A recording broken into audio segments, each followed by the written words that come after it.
nous nous écartons du chemin serait pas mort, le temps ne peut pas être économisé et placé sur un compte bancaire spécial pour être dépensé plus tard. Vous êtes seulement autorisé à le dépenser, sagement ou bêtement, mais vous devez en faire quelque chose. Vous pouvez en profiter ou vous pouvez le gaspiller. En tant que chrétiens responsables, nous devons apprendre à gérer notre agenda avec soin tout en protégeant notre liste de priorités. Il y a des personnes ou des situations qui voudront nous écarter de notre chemin. Jésus ne l'a pas permis. Lazare, son ami proche, tomba malade. Marie et Marthe, ses deux sœurs, envoyèrent dire à Jésus d'aller là où elles étaient car sa présence était urgente. Cependant, Jésus resta encore 2 jours à l'endroit où il se trouvait. Jean 11:6. Ils étaient en colère. Si vous aviez été ici, mon frère ne serait pas mort, se plaignent-ils en le voyant arriver. Jésus a délibérément retardé son arrivée. Il a gardé son propre agenda. Je respecte fermement leur époque. Il n'a pas permis aux autres de l'éloigner de son chemin. Il a sauvegardé sa liste de priorités. Le leader chrétien doit éviter les distractions. Écrivez votre liste quotidienne de choses que vous devez faire. Protégez votre calendrier. Faites bon usage de votre temps comme Paul le recommande dans Éphésiens 5 15,16. 15 Faites donc attention à votre manière de marcher, non pas comme des insensés, mais comme des sages. 16 En utilisant au mieux votre temps, car les jours sont mauvais. 17 Ne soyez donc pas insensés, mais comprenez, quelle est la volonté du Seigneur. Horloge, ne marque pas les heures, voilà comment commence une chanson ancienne et bien connue. Cela semble aussi être la phrase que beaucoup expriment directement ou indirectement aujourd'hui. Je n'ai pas le temps. C'est la plainte de la plupart des gens. Tout semble indiquer que beaucoup ne disposent pas de suffisamment de temps. 365 jours par an, 7 jours sur 7 ou 24 heures sur 24 pour mener à bien leurs activités et leurs engagements. Ils commencent la journée et n'ont pas assez de temps pour se préparer et aller travailler. Dans le bus, nous voyons les femmes qui finissent de se peindre et de se coiffer. Dans les véhicules, nous avons observé les hommes finir d'ajuster leur cravate. Les gens marchent vite dans les rues, les conducteurs n'attendent pas que le feu passe au vert pour continuer, ils passent au rouge. Les mères courent littéralement avec leurs enfants le matin pour qu'ils arrivent à l'heure à l'école. Dans les entreprises, on demande tout hier. De combien de temps avons-nous vraiment? N'attendez pas qu'il soit trop tard. Devenez membre de la chaîne Today et bénéficiez de réconfort et de soutien dans les moments difficiles. Cliquez sur le lien dans la description de la vidéo. Mardi 9 avril 2024 page 4 1 jour 24 heures 7 jours 168 heures 30 jours 724 heures 356 jours 8760 heures, 525 600. 31 536 000 secondes de l'année. Je ne comprends toujours pas pourquoi il y a des gens qui disent qu'ils n'ont pas assez de temps pour pouvoir travaux sur la construction. Il peut être qu'ils n'ont description de la vidéo. Mardi 9 avril 2024 page 1 Nous sommes nés dans la bonne famille et avons le bon nom de famille. Peut-être qu'ils ont toujours dit que tu étais gentil et très joli. Si vous basez votre confiance sur votre apparence, le jour viendra où vous aurez des problèmes. Acquisition. Beaucoup de gens lient ce qu'ils sont à ce qu'ils ont. D'autres trouvent leur confiance dans les vêtements qu'ils portent. Quand notre confiance est placée dans les richesses, elle ne sert à rien. Proverbe 11:7 Le méchant meurt, et avec lui son espérance, son illusion de pouvoir meurt également. Nifk réalisation. Malheureusement, on nous a appris depuis l'enfance que notre valeur est liée à nos réalisations. Beaucoup tirent leur identité de leur travail. Je suis médecin, avocat, ingénieur, professionnel. Lorsque nos acquis commenceront à disparaître, notre confiance disparaîtra également. Philippiens 3 4-6 4 J'ai moi-même des raisons d'avoir une telle confiance. Si quelqu'un d'autre croit avoir des raisons de se fier aux efforts humains, moi encore plus. 5 Circoncis le 8e jour, des enfants d'Israël, de la tribu de Benjamin, un pur hébreu concernant l'interprétation de la loi, pharisien si quant au zèle, persécuteur de l'Église quant à la justice qu'exige la loi, impeccable. Je peux tout faire par Christ qui me fortifie en Christ. Philippiens 4 13 Je peux tout faire par Christ qui me fortifie. RVR 1960 Nous pensons souvent que le sens de ce verset est plus insignifiant qu'il ne l'est en réalité. Cela ne veut pas dire que d'un instant à l'autre nous pourrons courir plus vite, mieux jouer, gagner une course ou faire ce que nous n'avons jamais fait immédiatement. Ce dont parle Paul, c'est la sécurité qui ne peut être trouvée qu'en Jésus-Christ. Et c'est une confiance qui ne vient que d'une relation avec Jésus. Philippiens 4 12-13 Je sais ce que signifie vivre dans la pauvreté et ce que signifie vivre dans l'abondance. J'ai appris à vivre dans toutes les circonstances, à être satisfait et à avoir faim, à avoir l'abondance et à souffrir de la pénurie. 13 Je peux tout par le Christ qui me fortifie. BCE Que dit ce verset? Et je suis suffisant dans la suffisance de Christ. Philippiens 4 13 En tout cas, avec l'aide du Christ, qui me donne force et puissance, je suis prêt à faire tout ce qui est nécessaire. CST En d'autres termes, tout comme Paul a surmonté les épreuves et les tribulations du ministère, vous pouvez le faire aussi, tout comme Gédéon a vaincu les Médianites. Juge-si n'attendez pas qu'il soit trop tard. Devenez membre de la chaîne Today et bénéficiez de réconfort et de soutien dans les moments difficiles. Cliquez sur le lien dans la description de la vidéo. Mardi 9 avril 2024 Page 2 Tout comme Moïse a conduit les Israélites hors d'Égypte. Ce n'était pas leur suffisance, ils étaient suffisants en Dieu. Conclusion Tout au long des Écritures, les gens ont été capables de relever des défis incroyables et de réaliser ce qui semblait impossible, mais cela n'est pas arrivé parce qu'ils avaient beaucoup de confiance en eux-mêmes, ils s'en le prennent d'assaut. Il y a un grand combat pour ton âme, afin que tu n'entres pas dans le royaume des cieux, et celui qui combat contre toi est le diable, l'ennemi des âmes. Péché Jeudi. Sépare l'homme de Dieu. C'est toute abomination et toute pourriture de l'esprit et du cœur ne peuvent pas entrer dans cette grande ville. Transition. Alors, qui peut venir et hériter de ces choses? Ceux qui en hériteront. Psaume 24 1-5. À tout appartient à Dieu, il est souverain. Qui montera à la montagne du Seigneur, qui sera en sa sainte présence. Tabernacle. Apocalypse 21-3 C'est la propreté des mains des purs de cœur. C'est de l'abondance du cœur que la bouche parle. Luc 6, 45-1. La bouche de celui qui dit du mal n'est pas ce qui est pourri mais son cœur de Dieu ne regarde pas l'extérieur mais le cœur. Samuel 16 C'est eux qui n'a pas élevé son âme vers des choses vaines. Mais cherchez d'abord le royaume de Dieu et sa justice. Matthieu 6, 33 F Ni jurie avec tromperie ils recevront la bénédiction et la justice du Dieu du salut.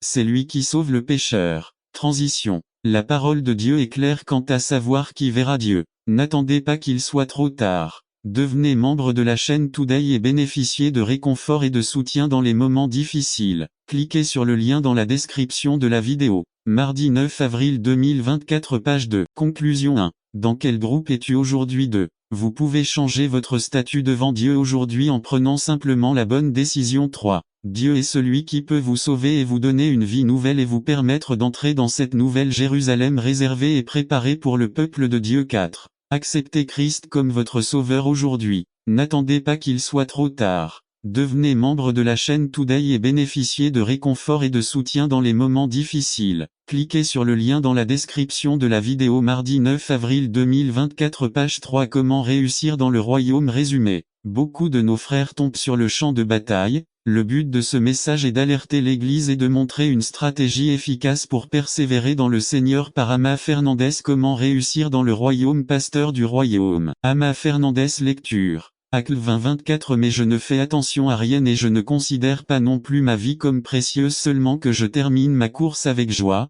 et le ministère que j'ai reçu du Seigneur Jésus, pour témoigner de l'évangile de la grâce de Dieu. Introduction. Je vois des gens qui donnent leur vie au Christ et après un certain temps, ils disparaissent du corps du Christ. J'étais membre d'une église de 300 membres et lorsque j'ai déménagé, j'ai changé d'église à cause de la distance. 1 an et demi plus tard, je leur ai rendu visite et j'ai été étonné de constater que seulement 10 des 300 membres actuels étaient présents lorsque j'étais membre, d'autres étaient de nouveaux membres. Lorsque j'ai appelé, certains d'entre eux m'ont dit qu'ils ne fréquentaient plus aucune église. Ils étaient tous tombés, pour une raison ou une autre, ça me rendait très triste. Aujourd'hui, nous allons examiner quelques points dont nous devons tenir compte si nous voulons rester dans les voies du Seigneur. Clé pour réussir dans le royaume 1 Avoir une vision claire de la carrière chrétienne et de notre héritage éternel. Genèse 13, 14-17 14 Et l'Éternel dit à Abraham, après que l'eau se fut éloignée de lui, lève maintenant tes yeux,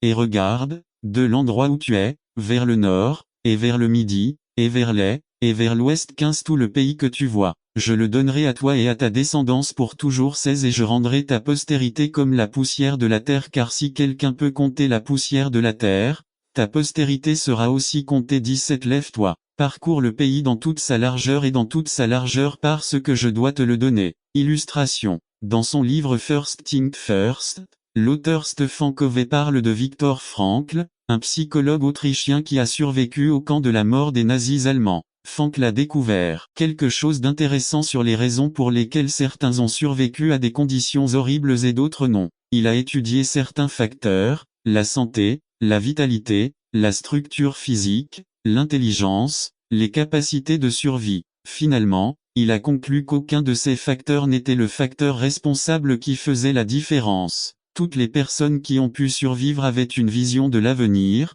ils avaient tous une mission à accomplir, quelque chose de très important à accomplir. Les survivants des camps de guerre au Vietnam et ailleurs ont rapporté des expériences similaires, la vision de terminer ou de devoir faire quelque chose les a maintenus en vie. Extrait du livre. Stephen Covey, First Thing First, page 103. Firocide. Édition réimprimée, janvier. N'attendez pas qu'il soit trop tard. Devenez membre de la chaîne Today et bénéficiez de réconfort et de soutien dans les moments difficiles. Cliquez sur le lien dans la description de la vidéo. Mardi 9 avril 2024 page 1. 1996. Nous devons regarder les promesses de Dieu et l'avenir avec Dieu. Le meilleur de Dieu pour nos vies est encore à venir. La chose la plus importante et la plus précieuse est notre vie éternelle avec Dieu. Mais Jésus a promis que nous recevrions 100 fois plus dans cette vie et dans la suivante, car il est venu nous donner la vie et une vie en abondance. Nous vivons parce que nous avons un objectif à accomplir. Notre service envers Dieu. Ayez un plan d'action pour réussir. Luc 14, 28 à 30. 28. Car lequel d'entre vous, voulant bâtir une tour, ne s'assied d'abord et ne compte les dépenses, pour savoir s'il a de quoi l'achever. 29. Car, après qu'il a posé les fondations, et qu'il ne peut pas l'achever, que tous ceux qui le voient ne se moquent pas de lui. 30. En disant, cet homme a commencé à bâtir, et il n'a pas pu achever. Quand nous partons en vacances, nous planifions toujours le voyage, nous économisons de l'argent, nous faisons des réservations, nous demandons du temps au travail, nous organisons l'agenda et nous faisons tout à l'avance, ou nous savons que si nous ne le faisons, et c'est exactement ce qui mérite à juste titre l'approbation de Dieu. L'imitation du Christ dans la souffrance peut être mieux appréciée dans l'un des titres qu'elle reçoit dans la prophétie d'Isaïe, car elle met en lumière le rôle que la souffrance a joué dans la vie de notre Seigneur. Le prophète y fait référence comme l'homme des douleurs, expérimenté au petit déjeuner. D'un autre côté, le Christ lui-même nous a enseigné que le chemin de la souffrance n'était pas un accident imprévu, ce n'était pas une surprise désagréable, mais qu'il l'avait délibérément choisi. Jean 10, 18 dit, c'est pourquoi le Père m'aime, parce que je donne ma vie pour la reprendre. Personne ne me la prend, mais je la prends à moi-même. N'attendez pas qu'il soit trop tard. Devenez un membre de la chaîne aujourd'hui et obtenez du réconfort et du soutien dans les moments difficiles. Cliquez sur le lien dans la description de la vidéo. Mardi 9 avril 2024 page 3. J'ai mis dans d'autres endroits, Paul dit qu'il est devenu pauvre en étant riche. Il s'est vidé, il s'est humilié devenant obéissant jusqu'à la mort sur la croix. Jésus a choisi le chemin de la souffrance. Combien d'entre nous seraient prêts à choisir volontairement la souffrance pour l'amour de la souffrance? Christ qu'il nous a laissé un exemple pour que nous suivions ses traces. Souffrir pour le Christ ne consiste pas seulement à subir la persécution pour avoir prêché l'évangile quand nous essayons de vivre une vie consacrée au Seigneur, obéir à ses commandements à chaque occasion, c'est courant. Si vous priez publiquement à l'heure des repas, vous risquez d'être ridiculisé par vos pairs au point de découvrir que votre nourriture a disparu. En ne réussissant pas certaines réponses aux examens, en ne donnant pas de mordant et en n'effectuant pas une procédure importante, en résistant à un pot de vin ou à une autre pratique malhonnête, etc. Vous ferez face à l'une des oppositions les plus terribles, car vous irez contre ce que tout le monde fait. De même, le Christ a été confronté à de grandes injustices. La croix n'était que l'une des plus grandes. Personne n'a souffert plus que notre Seigneur lorsqu'il était ici sur terre. Voici quelques exemples. À sa naissance, Hérode voulait le tuer après avoir guéri un malade, ils l'accusèrent de violer le sabbat. Ses propres frères ne croyaient pas en lui. Après avoir guéri un homme possédé par un démon, ils se plaignirent de lui et il dut partir de là, car ils voulaient le lapider. Il a été trahi et renié par certaines personnes qui vivaient à proximité de lui, après avoir été très proche d'eux pendant 3 ans, etc. Cependant, l'auteur des Hébreux nous laisse voir l'attitude avec laquelle le Seigneur a affronté ce chemin désagréable. Il est dit que Jésus, à cause de la joie qui lui était proposée, a enduré la croix. Méprisant la honte, Jésus n'a pas affronté l'opposition avec résignation ou comme pénitence, mais avec joie. Et la joie est un fruit de l'esprit. Cela nous en dit long sur la façon d'affronter la souffrance avec joie. avec l'espérance placée dans le fait que l'amour du Christ est la seule chose sûre, sur laquelle nous pouvons compter dans ces moments-là. Jacques dit que les chrétiens devraient considérer comme une grande joie lorsqu'ils rencontrent diverses épreuves, car la mise à l'épreuve de notre foi produit la patience. Car oui, le Christ nous a laissé ses traces pour que nous suivions ses traces, pas pour que nous les évitions. Je crois qu'il n'y a pas de plus grande opportunité bien que plus difficile, d'imiter le Christ que dans la souffrance injuste. N'oublions pas que le but final que Dieu a pour nous est de nous rendre semblables à son Fils Christ. C'est pourquoi il supprimera diverses injustices de nos vies,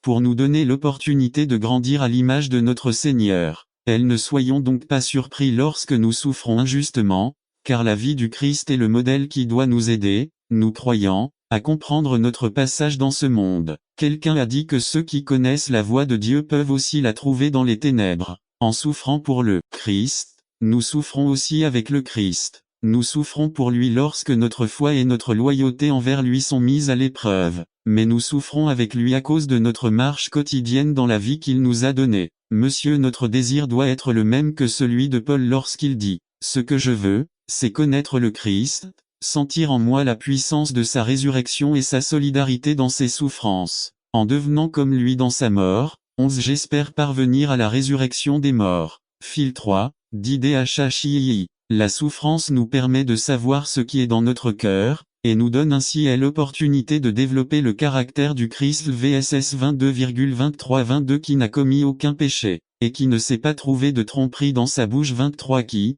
lorsqu'il le maudissait, ne répondait pas par une malédiction. Lorsqu'il souffrait, il ne menaçait pas, mais il confiait la cause à celui qui juge équitablement. Quelqu'un a dit que traverser une tragédie, c'était comme entrer dans de l'eau bouillante. Si on y met une pomme de terre, elle va ramollir et devenir malléable pour prendre n'importe quelle forme. Mais si un œuf est pondu, n'attendez pas qu'il soit trop tard. Devenez membre de la chaîne Today et bénéficiez de réconfort et de soutien dans les moments difficiles. Cliquez sur le lien dans la description de la vidéo. Mardi 9 avril 2024 page 4 va devenir dure au point de se casser. Or, si vous êtes comme l'œuf, l'affliction vous rendra dur et insensible, plus fragile. Mais si elle ressemble à la pomme de terre, elle en ressortira douce et docile, malléable et adaptable. En d'autres termes, si nous parcourons le chemin de l'affliction avec la bonne attitude, nous pouvons développer les fruits de la patience, de la douceur, de la foi et de la maîtrise de soi.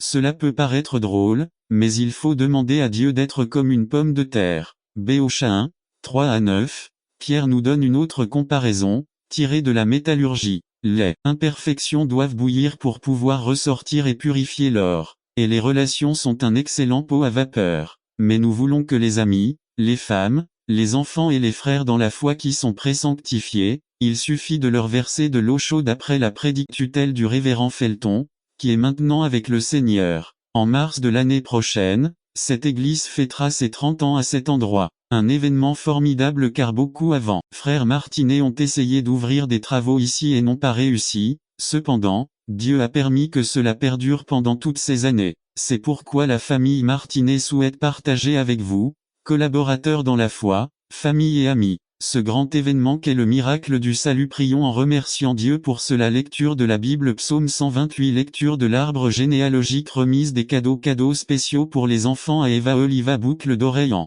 forme d'arbre avec Pierre Dumois et bague du père avec Pierre B. Luis Martinet. JR Assiette avec verset biblique. C'est Felicita Martinet chante merci papa des Ruth Flore. Bible de la famille Hilda Rob. L'horloge de table. N'attendez pas qu'il soit trop tard. Devenez membre de la chaîne Today et bénéficiez de réconfort et de soutien dans les moments difficiles. Cliquez sur le lien dans la description de la vidéo. Mardi 9 avril 2024 page 1 F Juliane Martinet décoration avec verset biblique. G Joël Martinet photo du grand-père paternel H Esteban Martinet montage photo Inomi Concola fleur naturelle cérémoniale révérend Mario Gamay s'adressant à la congrégation. Remercions Dieu pour les couples qui sont sortis vainqueurs et qui ont su rester fidèles à leurs vœux et à leurs promesses. Et nos frères rêves, Luis Martinet et Alfonsa Martinet sont un exemple digne d'honneur, et nous participons avec eux à cette célébration et anniversaire de Boda de Ruby en tant que famille chrétienne. Certains trouveront peut-être étrange que l'on célèbre l'anniversaire d'une famille chrétienne, mais les frères Martinet ont toujours dit que c'est le Christ qui a fait d'eux un véritable mariage. Bien que les frères Martinet fêteront bientôt leurs 50 ans de mariage, le véritable anniversaire est celui où le Christ est entré dans le cœur du Scorpion et en a fait une nouvelle créature, le transformant en agneau. C'est pour moi un honneur de célébrer un événement aussi glorieux et capital. En ce 40e anniversaire de nos chers frères Luis et Alfonsa, nous célébrons avec joie ce glorieux événement. Frères, nous nous sommes réunis devant Dieu, l'Église et ses témoins, pour confirmer devant le Tout-Puissant la fidélité au vœu de mariage de notre frère Luis et de sa très digne épouse Alfonsa. Depuis près de 50 ans, ils sont restés fidèles à leurs vœux, ayant engagé leur foi et leur bonne volonté. Les années ont passé dans une succession infinie de temps, et la vie a été trépidante et diversifiée avec les nombreuses vicissitudes de la vie quotidienne. Maladies, divergences d'opinion, questions familiales, que dire d'autre? Mille adversités, mais les bénédictions ont été plus abondantes. Avec une prudence et une patience vertueuses, ils restent fidèles et loyaux les uns envers les autres et envers le Christ, le centre de leur maison. Participation des enfants et petits-enfants. Vous, en tant qu'enfants, et le péché qui nous assiège, laissons de côté ces choses qui nous arrêtent, qui ne nous permettent pas de courir avec agilité la course chrétienne. N'attendez pas qu'il soit trop tard. Devenez membre de la chaîne Today et bénéficiez de réconfort et de soutien dans les moments difficiles. Cliquez sur le lien dans la description de la vidéo. Mardi 9 avril 2024. Page Un péché, des choses qui ont la priorité sur notre vie spirituelle. Tout ce qui entrave notre poursuite de la vie chrétienne. La course est un marathon et non une course contre la montre. La carrière chrétienne requiert de la résistance. Philippiens 3 13 à 14. 13 Frères, moi-même, je ne prétends pas l'avoir déjà atteint, mais je fais une chose, oubliant ce qui est en arrière et me tournant vers ce qui est en avant. 14 Je cours vers le but pour remporter le prix de la haute vocation de Dieu en Jésus-Christ. Rendez-vous 1995. La carrière chrétienne demande de la persévérance. Matthieu 10 22b Mais celui qui persévérera jusqu'à la fin sera sauvé. RVR 1960 Une chemin itinéraire trajectoire claire. Hébreux 12 Ainsi et courons avec persévérance dans la course qui nous est ouverte. À la route peut être difficile. Matthieu 7 13 à 14 13 Entrez par la porte étroite, car large est la porte et spacieux le chemin qui mène à la perdition, et beaucoup entrent par là. 14 Mais étroite est la porte, et difficile est le chemin qui mène à la vie, et peu de gens le trouvent. LSG Bleu chemin peut être long. Matthieu 24 12 à 13 12 Et parce que la méchanceté s'est multipliée, l'amour de beaucoup se refroidira. 13 Mais celui qui persévérera jusqu'à la fin sera sauvé. RVR 1960 Le chemin est clairement tracé. Jean 14 6 Si Jésus lui dit, je suis le chemin,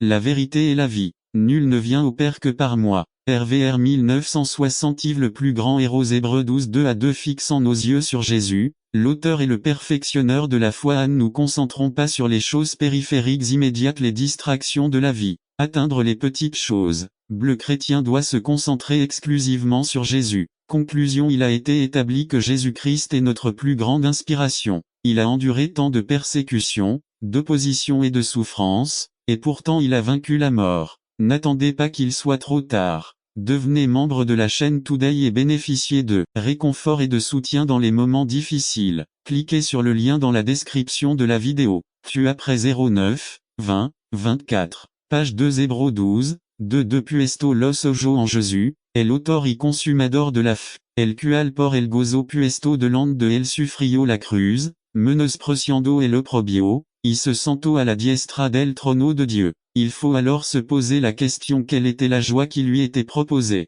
La réponse est vous l'étiez. Vous avez été l'inspiration de Jésus pour qu'il quitte le ciel et vienne sur terre pour mourir d'une mort humiliante sur une croix. Si vous étiez vraiment son inspiration, ne pensez-vous pas qu'il devrait être le vôtre? N'attendez pas qu'il soit trop tard. Devenez membre de la chaîne Today et bénéficiez de réconfort et de soutien dans les moments difficiles. Cliquez sur le lien dans la description de la vidéo. Mardi 9 avril 2024. Page 3 3 Exigences pour une vie abondante résumée. Sans aucun doute, vivre une vie satisfaisante ou ce qu'est une bonne vie exige un prix à payer. Il est certain qu'une vie abondante nécessite un prix à payer, non pas en argent, mais en volonté. Par Augusto Rodriguez 3 Exigences pour une vie abondante d'été 10 à 22 Introduction. Un dicton courant dit que rien dans la vie n'est bon marché. Autrement dit, tout ce que nous voulons avoir a un prix à payer. Sans aucun doute, Vivre une vie satisfaisante ou ce qu'est une bonne vie exige également un prix à payer.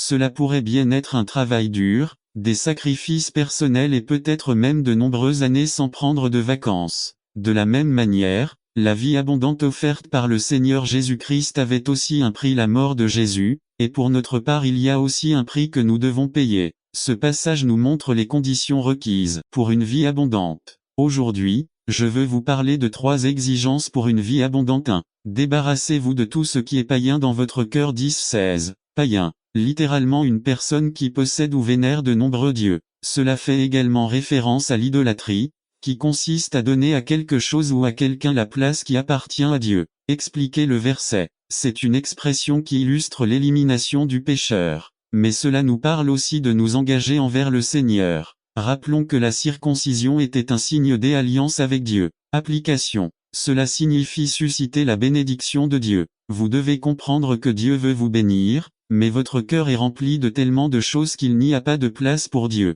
Par conséquent, débarrassez-vous de tout ce qui empêche la bénédiction de Dieu dans votre vie, comme l'amertume, le ressentiment, la jalousie, l'envie, le ressentiment, etc. 2. Vivez dans la crainte du Seigneur. 10-20-21. Crainte du Seigneur. Cela ne signifie pas vivre dans la peur, et encore moins avoir peur de Dieu. La crainte du Seigneur est plutôt un respect respectueux que nous lui portons parce que nous reconnaissons sa grandeur et sa puissance. Présentez le passage. Craignez le Seigneur. C'est honorer le Seigneur avec nos attitudes et notre tempérament. Et serre-le. Servir le Seigneur est un signe de l'honorer. Nous le servons lorsque nous servons dans l'Église, lorsque nous obéissons à sa volonté, lorsque nous adorons avec le cœur. Attendez-le. Cela signifie rester fidèle au Seigneur en toutes circonstances. Jure par son nom. Cela ne signifie pas je vous jure par Dieu, mais plutôt que vous ne prenez pas d'engagement au nom d'autres dieux. Puissiez-vous maintenir votre fidélité au Seigneur sans compromettre votre foi ni vos convictions. Application. Craignez le Seigneur,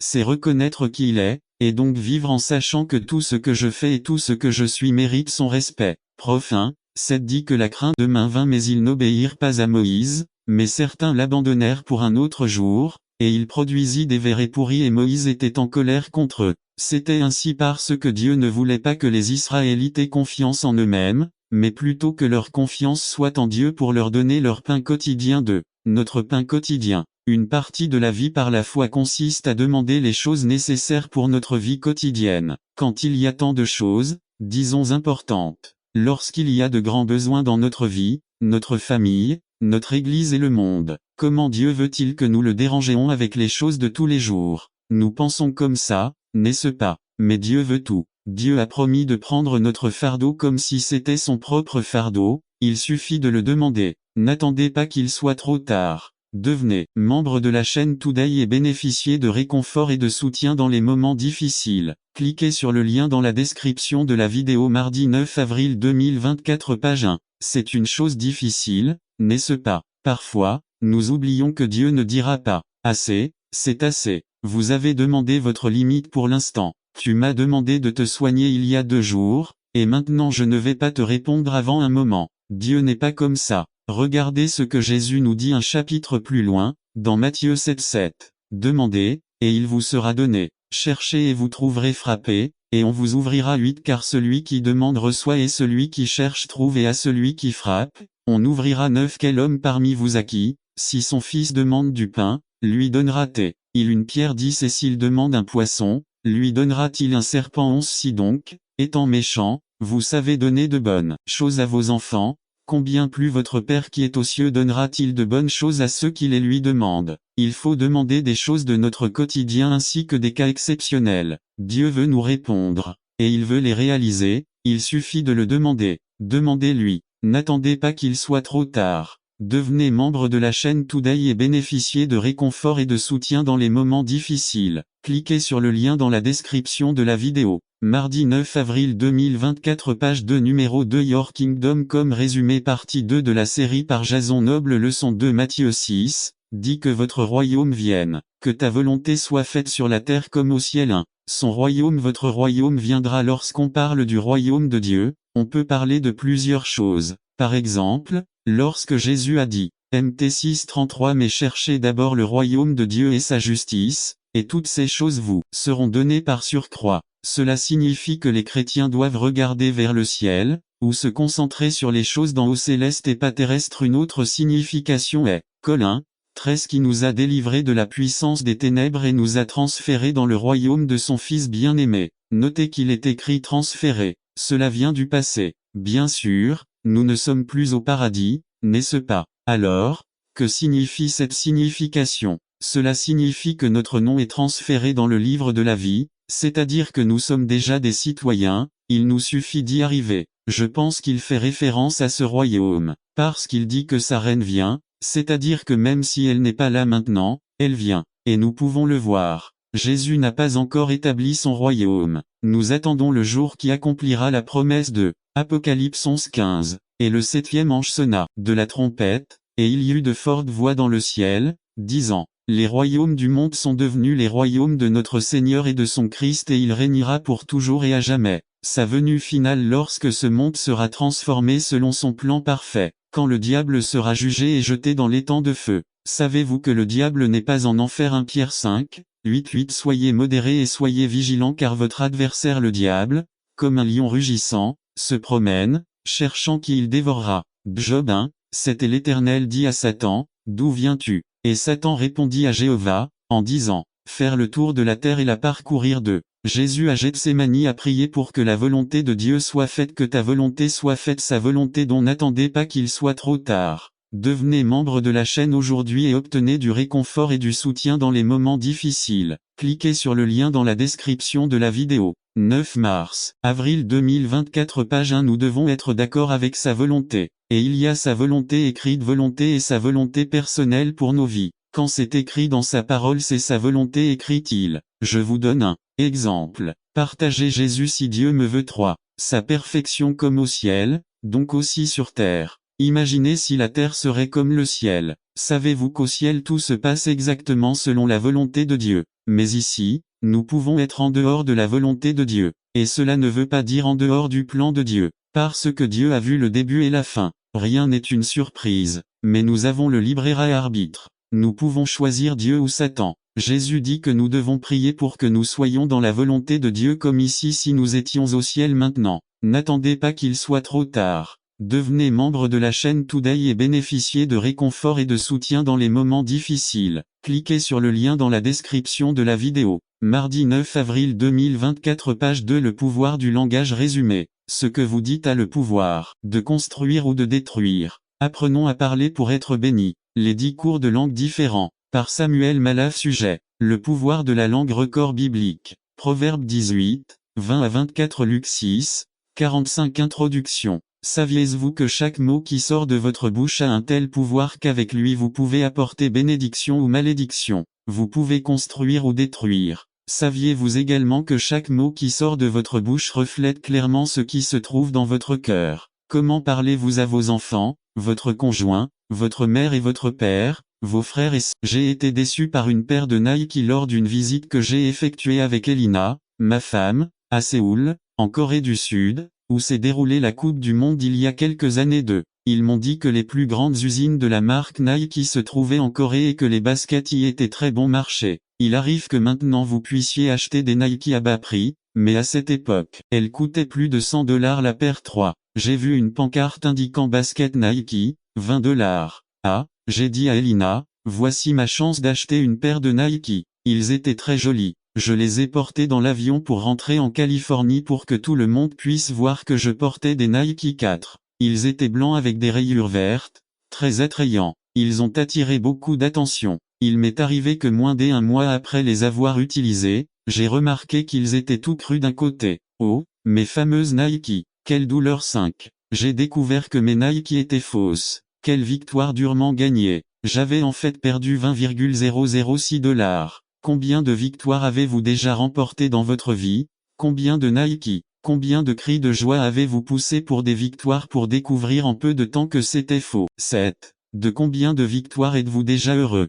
Un jeu, une petite amie, un voyage, une bonne note à l'école, la même paire de chaussures de tennis Nike. Des victoires, Nike qui ont duré peu de temps. De fausses victoires qui se sont soldées par une défaite 8. Le garçon vous a invité au banquet. Vous étiez si heureux que le lendemain, il vous a dit pas toujours. Vous vous êtes faufilé avec votre petit ami, Nike, une victoire qui disparaît lorsque votre maman ou votre papa vous surprend sur la vague. Le petit ami qui vous a dit hier qu'il vous aimait beaucoup, vous dit aujourd'hui pas plus. 2. La vraie Nike. Se pourrait-il qu'il y ait de vraies victoires, les Nike, qui ne finissent jamais? Y a-t-il des Nike en qui je peux faire confiance? Ne croyez-vous pas qu'il devrait y avoir des victoires qui durent plus longtemps? 1. Je veux vous dire qu'ils existent. Vous pouvez être propriétaire de Nike. Vous pouvez obtenir de vraies victoires. Comme, ne fermez pas vos oreilles maintenant, car si vous les fermez, vous continuerez à vous battre pour de fausses victoires,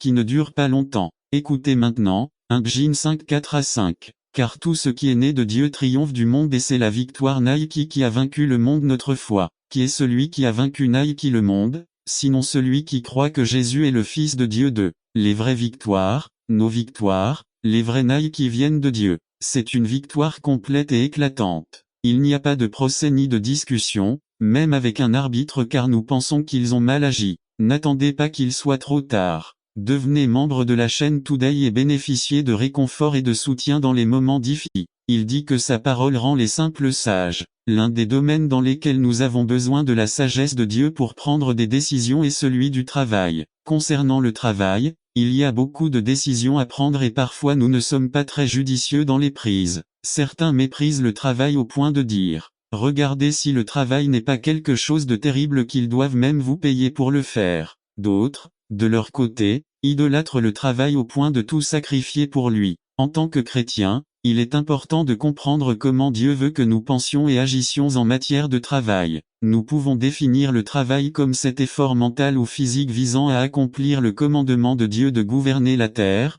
que nous recevions un salaire ou non. Aujourd'hui, nous allons parler de 4 vérités bibliques concernant le travail qui peuvent nous aider à prendre de meilleures décisions à ce sujet. Le travail est une bénédiction. Qui a inventé le travail? Est-ce peut-être l'invention d'une société capitaliste obsédée par l'accumulation de richesses? Est-ce une malédiction qui est tombée sur l'humanité à travers la chute? La Bible, comme pour tout le reste, a des réponses à ce sujet et nous devons les connaître. Beaucoup de gens croient que le travail est venu à l'humanité comme une malédiction pour être tombé dans le péché. Esta Heidi se dériva de une mala interprétation de Génésis 3, 17-19 que 10. À l'ombre le dijo, por cuanto le hiciste caso a tu mujer, y comiste del árbol del que te prohibí comer, maldita sera la tierra por ta faute. Avec un travail pénible, tu en mangeras tous les jours de ta vie. La terre produira pour toi des chardons et des épines, et tu mangeras des herbes sauvages. Vous gagnerez votre pain à la sueur de votre front, jusqu'à ce que vous retourniez au même pays d'où vous avez été tiré. Car tu es poussière,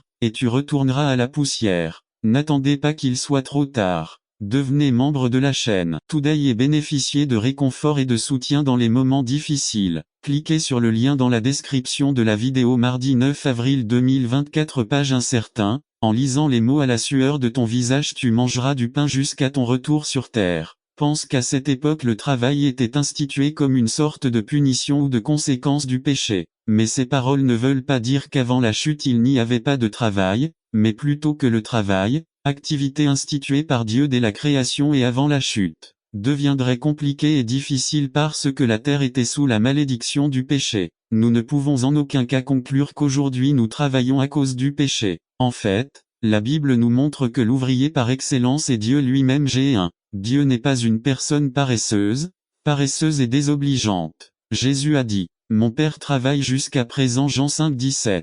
La Bible nous montre également clairement que Dieu a mis Adam, son image, au travail dans le jardin d'Éden, G 2:15. L'Éternel Dieu prit l'homme et le mit dans le jardin d'Éden pour le cultiver et en prendre soin.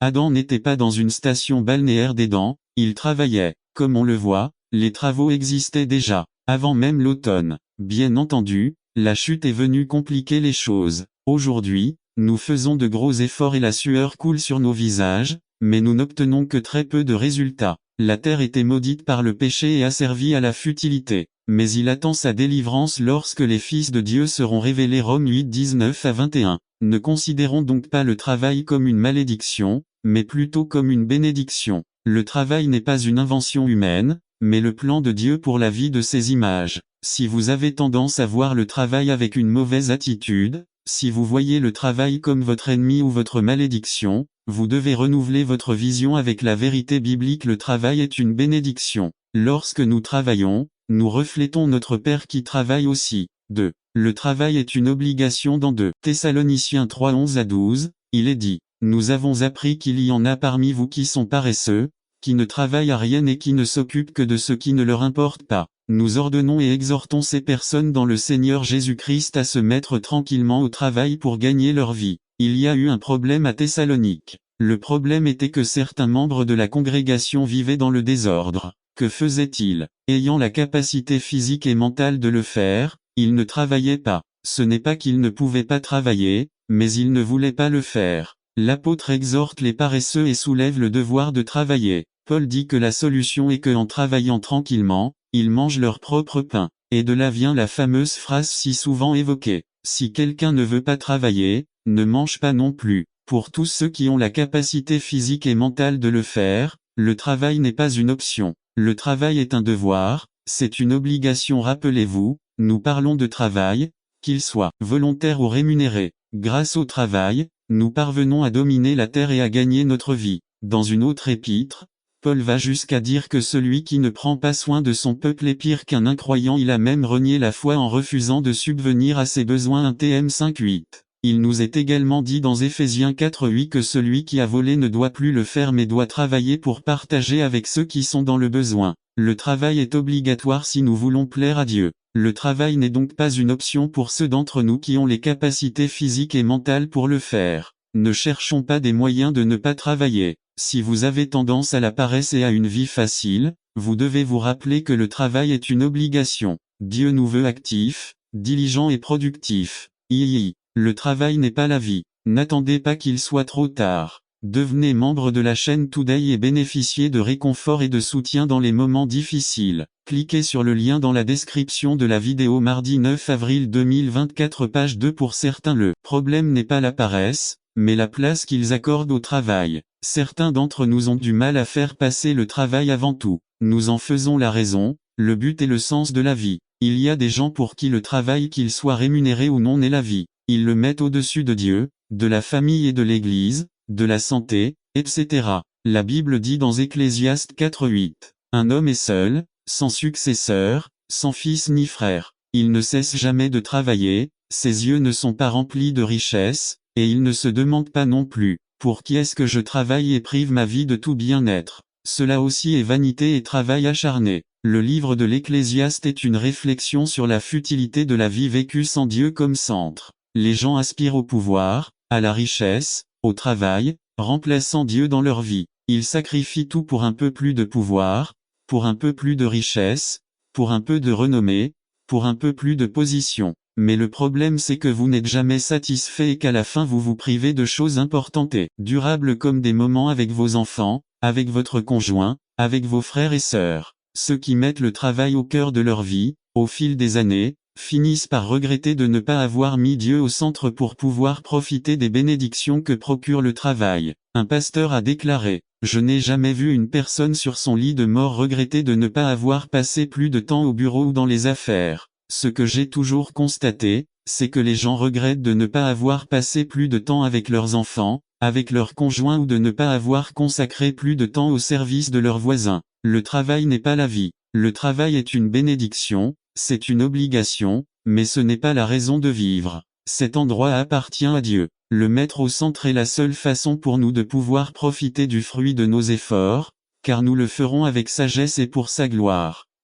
Le travail est un acte d'adoration. Lorsque nous pensons au travail, nous réfléchissons à la manière dont il répond à nos besoins matériels, qu'ils soient personnels ou ceux des autres, mais nous ne pensons jamais au travail comme quelque chose de spirituel, c'est-à-dire quelque chose qui a à voir avec la gloire de Dieu. C'est un acte d'adoration. Dans Colossiens 3 2224, il est dit, « Serviteurs, obéissez en toutes choses à vos maîtres sur terre, non pas pour plaire aux hommes, mais avec sincérité de cœur, dans la crainte du Seigneur. Et quoi que vous fassiez, faites-le de tout cœur, comme en travaillant pour le Seigneur et non pour les hommes, sachant que du Seigneur vous recevrez la récompense de l'héritage. » C'est le Christ Seigneur que vous servez. Le Seigneur dit à ceux d'entre nous qui travaillent que nous devons le faire pour lui plaire et non pour plaire aux hommes, que nous devons travailler comme pour le Seigneur et pas seulement pour les hommes et que lorsque nous travaillons, nous servons le Christ. Réalisez-vous que cette perspective peut révolutionner votre vie professionnelle.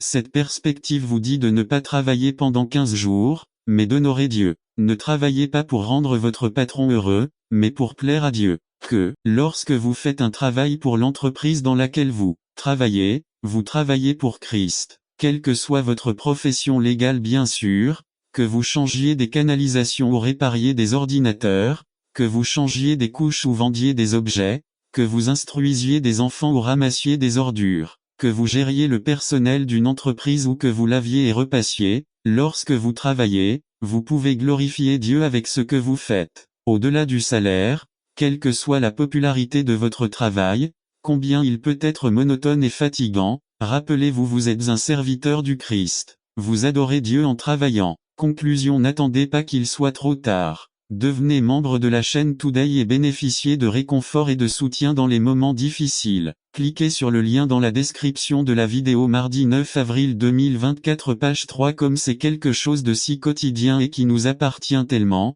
nous sommes très vulnérables à prendre des décisions stupides concernant le travail. Mais le commencement de la sagesse est la crainte du Seigneur. C'est prendre au sérieux l'œuvre de Jésus dans nos cœurs et se soumettre à sa parole. Commencez à voir votre vie professionnelle du point de vue de Dieu. Commencez à être sage dans vos décisions concernant le travail. Si vous avez une mauvaise attitude envers le travail, rappelez-vous que Dieu vous l'a donné comme une bénédiction. Si tu te vois tenté par la paresse, rappelez-vous que Dieu nous dit que le travail est une obligation. Si vous faites du travail votre priorité dans la vie et, en fait, vous définissez votre vie par votre travail, à tel point que vous sacrifiez d'autres aspects plus importants, rappelez-vous que Dieu vous dit que le travail n'est pas la vie. Il y a des choses plus importantes que le travail. Si vous pensez que votre métier manque de dignité, si vous pensez que laver et repasser n'ont aucun mérite, rappelez-vous qu'avec votre travail vous servez le Christ et vous adorez Dieu. Quelle attitude aurez-vous demain, lundi, lorsque vous vous réveillerez après une semaine bien remplie de travail?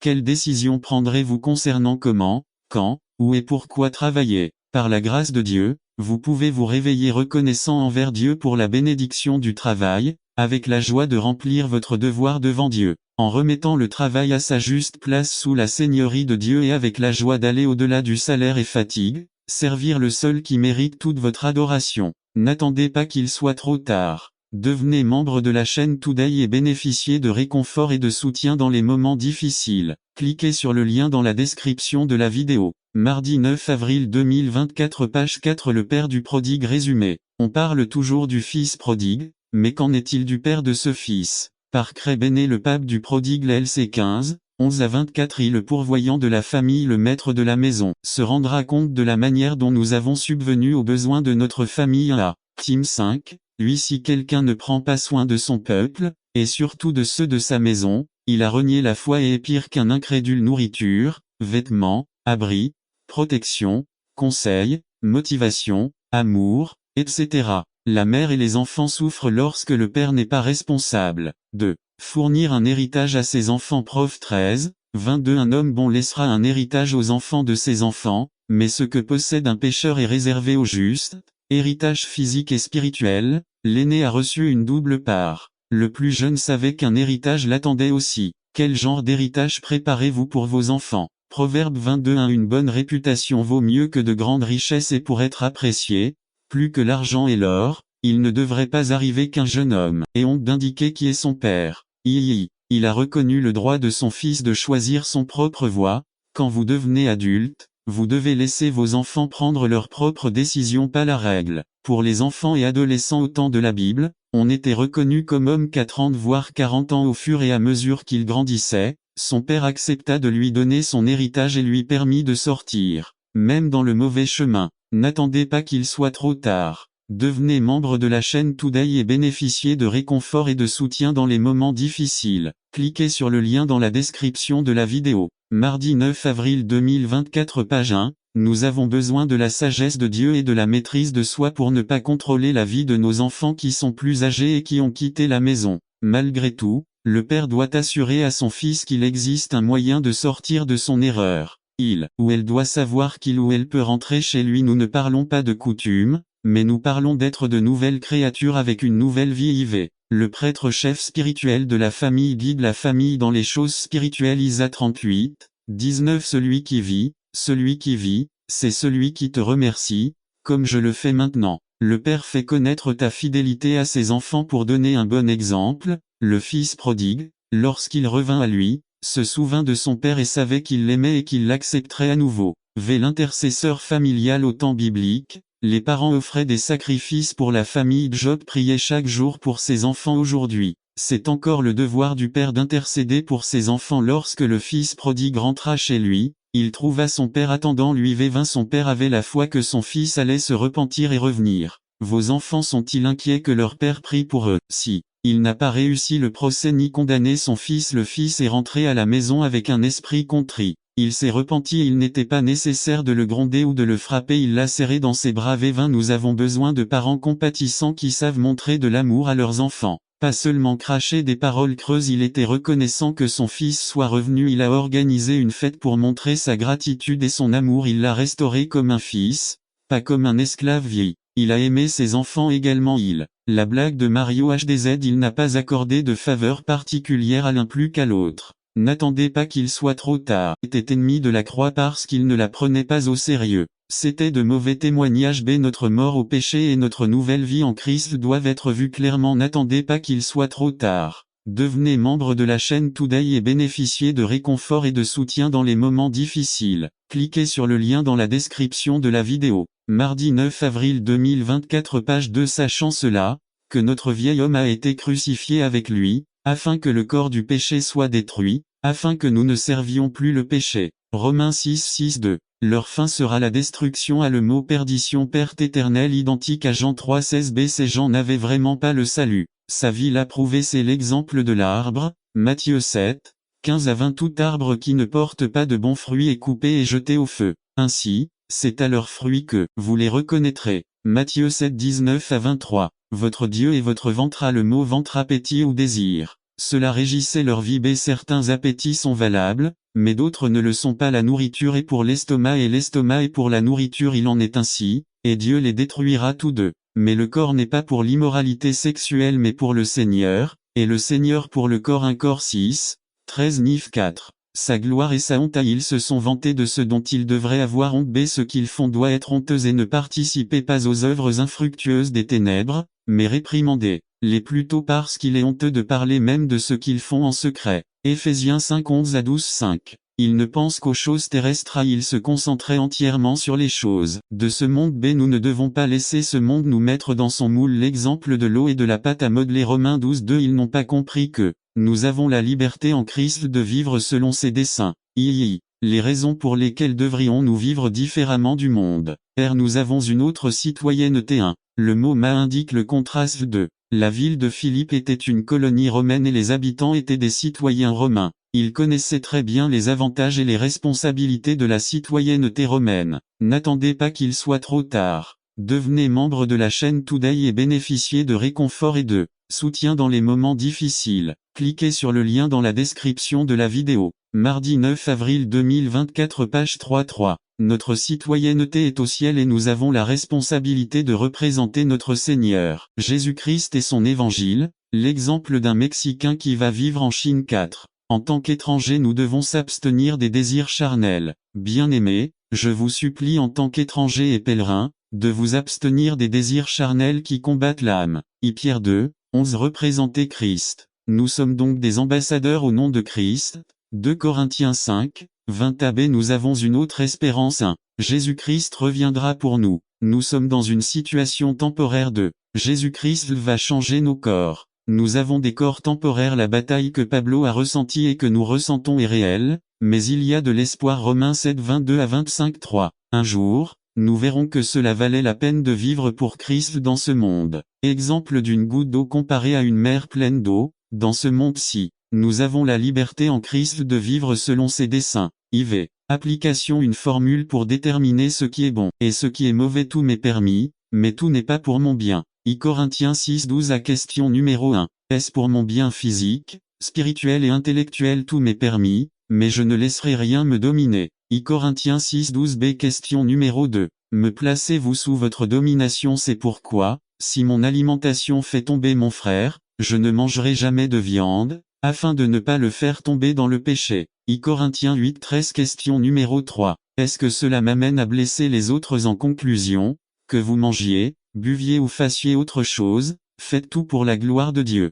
Corinthiens 10:31. N'attendez pas qu'il soit trop tard. Devenez membre de la chaîne Today et bénéficiez de réconfort et de soutien dans les moments difficiles. Cliquez sur le lien dans la description de la vidéo. Mardi 9 avril 2024, page 4. Question numéro 4. Est-ce que cela glorifie Dieu? 2 Pierre 2:18-22 lu dans la version populaire. Retournons-nous à notre vomi comme des chiens, ou jouons-nous dans la boue comme des cochons? Nous avons la liberté en Christ de vivre selon ses desseins. N'attendez pas qu'il soit trop tard. Devenez membre de la chaîne Today et bénéficiez de réconfort et de soutien dans les moments difficiles. Cliquez sur le lien dans la description de la vidéo. Mardi 9 avril 2024, page 5. Le grand sacrifice résumé. Un voyage de la Genèse à l'Apocalypse, voyant la comparaison entre les sacrifices et le grand sacrifice du Christ. Par Brian Smith. Église biblique Nouvelle Naissance. Brian Smith, 2 mars 2003. Le grand sacrifice.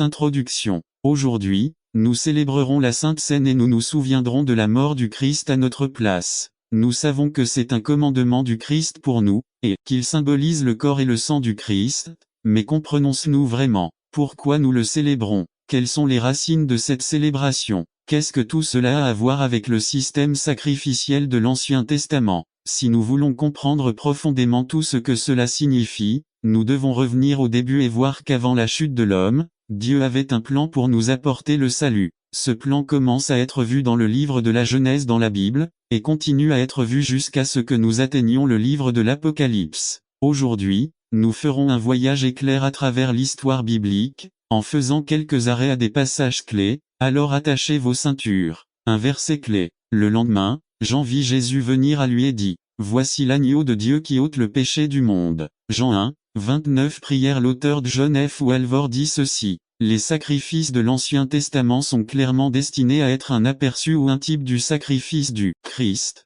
Presque tous les aspects de la signification Pierre son triple reniement de Jésus dans la vie de Pierre. Nous pouvons trouver 3 feux. Chacun de nous est assis autour d'un de ces feux de la vie. Lequel es-tu assis aujourd'hui? Feu du pécheur. Luc 22:54-62. Pierre se concentrait sur les mauvaises choses de la vie. Il s'inquiétait de son ego, de la société, de Satan. Lorsque cela se produit, notre perspective est déformée. Cela nous amène à renier Jésus. Cette étape vers la chute de la vanité. Matthieu 26:33. Manque de dévotion. Matthieu 26:40. Insouciance. Jean 18:10,11. De loin. Matthieu 26:58. Mauvaise association. Jean 18:18. Déni ouvert. Jean 18:25. Dont n'attendez pas qu'il soit trop tard. Devenez membre de la chaîne Today et bénéficiez de réconfort et de soutien dans les moments difficiles. Cliquez sur le lien dans la description de la vidéo. Mardi 9 avril 2024, page 1. Blasphème. Marc 14:70,71. Il était très sûr de lui. Matthieu 26:33-35. Cela peut nous arriver à tout moment. Cela se produit lorsque les gens autour de nous nous traitent de chrétiens mûrs, de leaders spirituels ou d'exemples de vie chrétienne pratique. Cela peut aussi nous arriver après une grande expérience spirituelle. 2 Cor 12:10. Il a sous-estimé la pression du monde. Il a agi comme un fou. Je ne sais pas ce que vous dites. Il a juré comme pour dire: Dieu m'est témoin. La 3e fois il a maudit. Progressiste. Déni. La parnomée signifie nier absolument qu'on ait une quelconque relation avec une personne. Pedro avait atteint le point de se mêler au monde. Il était dans la cour de la maison du grand prêtre. Église de mauvaise compagnie pour passer inaperçu à son moment de vérité de sa vie. Les 3 démentis ont été effectués vers 3h-5h du matin. Jésus le regarda avec un regard correcteur. Direction et réflexion. Et Pierre sortit et pleura amèrement. Larmes d'opportunité. Combien de fois avons-nous ressenti ce regard de Jésus? Illustration. L'échec est la porte dérobée du succès. Certaines personnes célèbres ont été déclarées par des experts comme des ratés. Alberto Einstein a été déclaré échec en mathématiques. Winston Churchill a été déclaré en échec scolaire. On a dit à Walt Disney qu'il n'aurait jamais rien dans la vie. L'échec est la porte dérobée du succès lorsque nous en tirons des leçons. Thomas Edison a inventé l'ampoule électrique et les batteries de stockage. Il a essayé environ 10 000 façons différentes jusqu'à ce qu'il parvienne à inventer l'ampoule électrique et la batterie d'accumulateur. L'échec n'est pas un lieu de repos mais plutôt un lieu de départ. Lorsque Pierre a échoué, il a vu dans le regard de Jésus l'encouragement à recommencer. Feu du Sauveur Jean 21 7-9, 15-17. Je vais à la pêche leader. Ancien métier avant d'être disciple, membre découragé, ils n'ont rien attrapé. Aube, fin de la période d'épreuve du chrétien. Jésus apparaît sur le plage mais il ne savait pas que c'était Jésus. Jean, bon frère premier à reconnaître